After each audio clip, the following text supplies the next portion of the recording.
A ver, para mucha gente, creo yo, la idea de leer la Biblia puede evocar imágenes de una tarea, ¿no? De una obligación, o en el mejor de los casos, un ejercicio para acumular datos. Pero, ¿y si los beneficios reales no tuvieran nada que ver con eso? Hoy tenemos un texto de A.W. Pink que plantea una perspectiva fascinante y, la verdad, bastante retadora. Nuestra misión hoy es, pues, desempacar esa perspectiva, ver cómo, según esta fuente, la lectura bíblica no busca llenar la cabeza de información, sino iniciar una transformación profunda. Tangible. Bien, vamos a desglosar esto. Para arrancar, el texto establece una premisa clave, y es que mucha gente lee por motivos que no producen el fruto esperado, ya sea por curiosidad intelectual, para ganar debates o por un sentido de orgullo. Pero el punto de partida aquí es que el propósito de las Escrituras es mucho más práctico. De hecho, se cita un pasaje de 2 de Timoteo, que dice que sirve para enseñar, para refutar, para corregir, con un fin muy concreto, que la persona esté preparada para toda buena obra. O sea, el foco no es la gratificación intelectual, para nada, es la transformación práctica. Y el primer beneficio que se menciona es, francamente es contraintuitivo. No habla de paz ni de alegría, sino de una confrontación con uno mismo. Dice que la primera parada en este viaje es que la palabra nos confronta con el pecado. Y a primera vista, eso no suena para nada a un beneficio. Suena incómodo. Es que lo es, pero la idea es que es una incomodidad necesaria, como, no sé, la de un cirujano que tiene que abrir una herida para poder sanarla. El texto lo describe como un proceso, casi como una reacción en cadena, ¿sabes? Todo comienza con un diagnóstico. La palabra te convence de tu condición. Y no habla solo de las cosas malas que hacemos, sino de nuestra naturaleza fundamental, de nuestra actitud hacia Dios. Se da el ejemplo de una persona moralmente intachable que al verse a la luz de la santidad de Dios, no puede más que exclamar, ¡ay de mí, estoy perdido! Entiendo. Pero, a ver, ahí me surge una duda. ¿No existe el riesgo de que esa convicción se convierta en un ciclo de culpa destructivo? O sea, una especie de autoflagelación que no lleva a ningún lado. ¿Cómo se distingue entre una convicción que sana y una que simplemente te aplasta? Esa es una pregunta crucial. Y la respuesta está en el siguiente paso de esta reacción en cadena. Después del diagnóstico viene la respuesta de la persona. La convicción no es para quedarse revolcándose en la culpa, sino para producir lo que el texto llama una compunción de corazón, un dolor genuino. Hay una metáfora muy potente que se usa, la del cordero pascual que debía comerse con hierbas amargas. Primero viene esa amargura del arrepentimiento, que te lleva a confesar, a sacar a la luz lo que estaba oculto. Es como el rey David, que en un salmo dice que mientras se quedó callado sus huesos se consumían. El alivio no vino de ignorar el problema, sino de enfrentarlo. O sea, no es solo un me siento mal, sino un remordimiento profundo, de esos que de verdad te quiebran por dentro y te obligan a actuar. Produce un profundo aborrecimiento por el pecado. Ya no es solo evitarlo por miedo al castigo, sino odiarlo por lo que es. Esto naturalmente te lleva a querer abandonarlo, a limpiar tu camino. Y aquí es donde la palabra adquiere otro rol. Ya no es solo el espejo que te muestra la suciedad, sino el alarma que te ayuda a mantenerte limpio. ¿Y eso, en la práctica, cómo funciona? Pues se convierte en una fortaleza interna. El texto menciona el ejemplo de José en Egipto. Para quienes no recuerdan la historia, hablamos de un joven en una posición de poder, con una presión inmensa siendo tentado por la esposa de su jefe. Su respuesta no fue un cálculo de riesgos y beneficios, fue instintiva. Dijo, ¿cómo podría yo hacer algo tan malo y pecar contra Dios?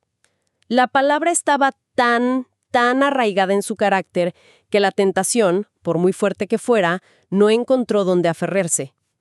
Y finalmente, este proceso culmina no solo en dejar de hacer lo malo, sino en empezar a practicar activamente lo opuesto, la sumisión y la obediencia a Dios. Ok, entonces, una vez que la lectura nos ha llevado por este camino de autoexamen, que a veces es doloroso, la siguiente fase es levantar la vista. El segundo gran beneficio es un conocimiento transformador de Dios. El texto dice algo que me llama mucho la atención, que las Escrituras revelan a un Dios sobrenatural que solo puede ser conocido de manera sobrenatural. ¿Qué? ¿Qué significa eso? ¿Que es algo místico o irracional? No necesariamente irracional, ¿eh? Pero sí que va más allá de la razón pura, digamos. La idea es que no se puede conocer a Dios de la misma manera que se estudia, no sé, la tabla periódica. Hay una diferencia fundamental entre el conocimiento intelectual y el espiritual. Se cita un pasaje de Primera de Corintios que dice que el hombre natural no capta las cosas que son del Espíritu de Dios. Se necesita, por así decirlo, una nueva capacidad para percibir, un entendimiento, que es un don. Y ese conocimiento sobrenatural produce a su vez frutos sobrenaturales en la vida de una persona. ¿Y cuáles son esos frutos? O sea, ¿cómo se ve ese conocimiento en el día a día? La fuente menciona varios. El primero es que te da una noción clara de los derechos de Dios sobre tu vida. Es un cambio de paradigma, de ser el centro de tu universo a reconocer su soberanía. Otro fruto es un mayor temor de su majestad. Y aquí temor no significa terror, sino reverencia. Un asombro tan profundo que te lleva a alejarte de él por respeto a quién es él. Y también genera una mayor confianza en su suficiencia. Un momento.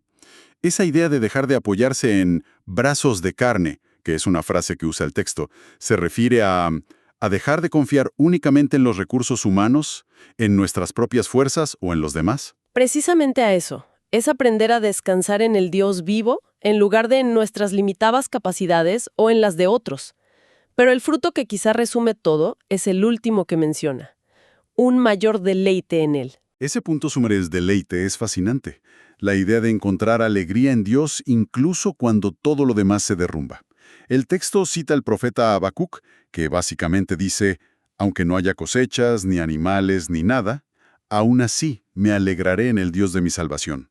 Es un concepto muy potente y completamente opuesto a cómo solemos buscar la felicidad, ¿no? Es la definición de un gozo que no depende de las circunstancias.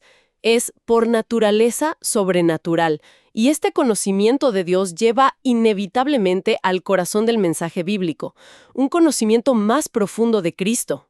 Claro, la fuente cita a Jesús diciendo, escudriñad las Escrituras. Ellas son las que dan testimonio de mí.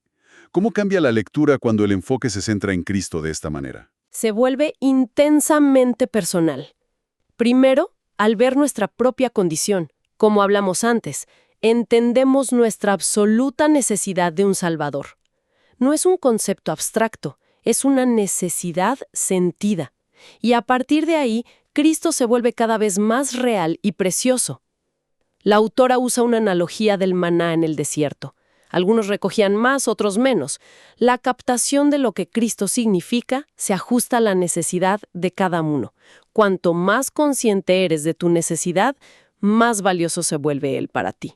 Y esa relación que va creciendo, ¿qué efecto práctico tiene? Dos cosas fundamentales. Primero, un deseo creciente de agradarle a través de la obediencia. Y segundo, un anhelo por su segunda venida. Porque, como se argumenta, el amor verdadero solo se satisface plenamente con la presencia de la persona amada. Así que, si conectamos todo, la lectura bíblica se presenta como un viaje. Empieza con un autoconocimiento doloroso pero necesario, te eleva a la majestuosidad de Dios y culmina en una relación personal y valiosa con Cristo. Todo esto suena muy profundo a nivel interno, una transformación del corazón, de la mente, pero me pregunto, ¿cómo se ve esto en el día a día? Si esta transformación es real, tiene que cambiar la forma en que una persona interactúa con el mundo. ¿Aborda el texto cómo esto aterriza en la práctica? Absolutamente. De hecho, la última parte del análisis se dedica a eso. Se enfoca en cómo esta nueva realidad interna moldea la oración, las buenas obras, la obediencia y el amor. Empezando por la oración, se parte de una afirmación que es bastante chocante, de Romanos 8. No sabemos pedir como conviene. Eso es interesante porque generalmente pensamos que sabemos perfectamente lo que queremos y necesitamos. Claro, pero la perspectiva aquí es que la lectura de la Biblia nos reeduca, nos enseña a alinear nuestras peticiones con la voluntad de Dios en lugar de tratar la oración como una lista de deseos para nuestro propio beneficio. El objetivo principal de la oración no es tanto obtener cosas, sino honrar a Dios y humillarnos ante Él en el proceso. Se trata de cambiar nuestros deseos para que se parezcan más a los suyos. Y en cuanto a las buenas obras, que es un tema que a menudo genera confusión, ¿qué dice la fuente? Aquí se usa una metáfora muy útil. La verdad es un camino estrecho entre dos zanjas, dos errores. Un error es pensar que las buenas obras te salvan, que puedes ganar el favor de Dios por tus méritos. El otro error es pensar que como la salvación es por gracia, las obras no importan en absoluto. El texto usa un pasaje de Efesios para encontrar el equilibrio. No somos salvos por buenas obras, pero hemos sido creados para buenas obras. Son la evidencia, el fruto inevitable de una fe genuina, no la causa de la salvación. Eso nos lleva directamente a la obediencia y al amor, dos conceptos que el texto une de una forma muy estrecha. Cita una frase de Primera de Juan que dice, «Porque este es el amor de Dios, que guardemos sus mandamientos». Esto choca de frente con la idea moderna del amor como un sentimiento, no como una emoción que va y viene. Totalmente. Se insiste en que el amor bíblico no es sentimentalismo. A veces, se argumenta, es severo y correctivo, como lo fue el amor de Cristo cuando tuvo que confrontar a sus discípulos o a los líderes religiosos. La verdadera prueba de nuestro amor a los demás no es si siempre les damos lo que quieren o si nunca los incomodamos. Esa idea de un amor severo o correctivo es muy contracultural.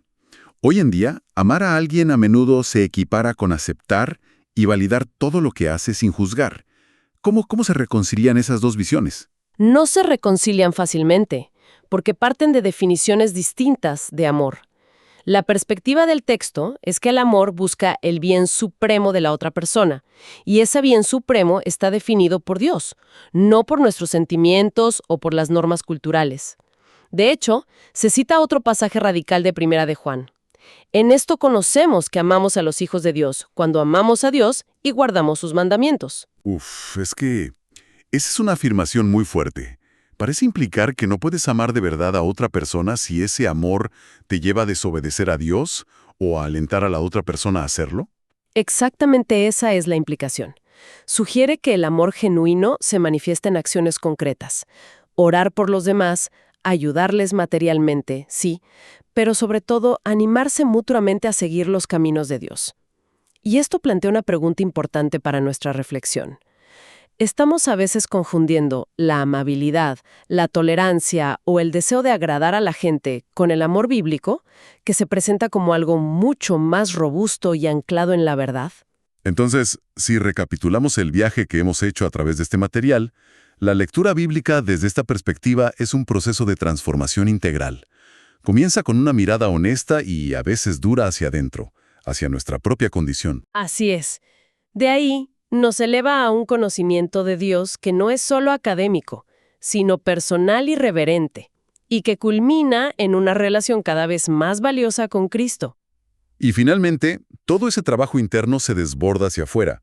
Se traduce en una vida práctica donde la oración busca alinearse con la voluntad de Dios, las buenas obras fluyen como evidencia de una fe viva, y el amor se define no por el sentimiento, sino por la obediencia y la búsqueda del verdadero bien del otro. Correcto. Y se concluye que el amor es la gracia suprema, pero definido de esta manera tan rigurosa. No como un sentimiento fluctuante, sino como un principio de acción. Y esto nos deja con una idea final, algo para seguir explorando. Si la principal medida del crecimiento espiritual no es cuánto conocimiento bíblico hemos acumulado, ni cuán intensas son nuestras emociones religiosas, sino el grado en que nuestro amor se parece a este modelo, un amor que obedece, que a veces corrige y que siempre se sacrifica por el bien auténtico de los demás, ¿cómo cambiaría eso la forma en que evaluamos nuestro propio progreso espiritual?